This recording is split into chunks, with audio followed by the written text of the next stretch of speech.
abizena gazteko eta nondik zatozte? Bai, bueno, ni Aritz Azkune eta Zarauztik.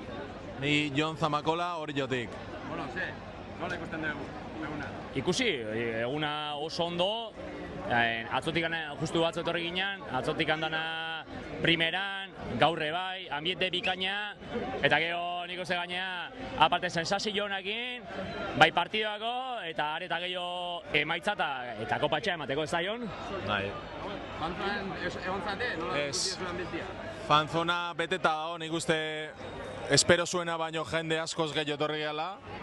Eta, bueno, egia esan, ambiente polita dago, bakia dago, osea, Sevillan lasai dago tia, gozada da hemen tia, eta oantxe bertan, 2 o 3 gol sartu ditugu, ze Realeko jende pila bado, eta Atletico Madreko inor ez dugu ikusi. Oso jende gutxi ikusi dugu, así que, bueno, ventaja dakau, eta oain kanpo futbolen ikusi beharko dugu zeite deun. Irabazi, esango jo, irabazi.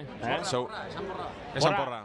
Nik uste bat eta bi. Nik uste azkenen Atletico Madrid ekipo politxaseka, baina Reala nik uste aparte de kiston ekipu euki alderdi sentimental aldetik handa tiatuko ikela eta bat eta bi iraseko jula, merezi ju, berdi ure bai, eta hemen, Jonek esan duen bezala hemen daun jendiakin, dakaun bultzada horrekin, eta danakin, guri izango da kopa, Listo.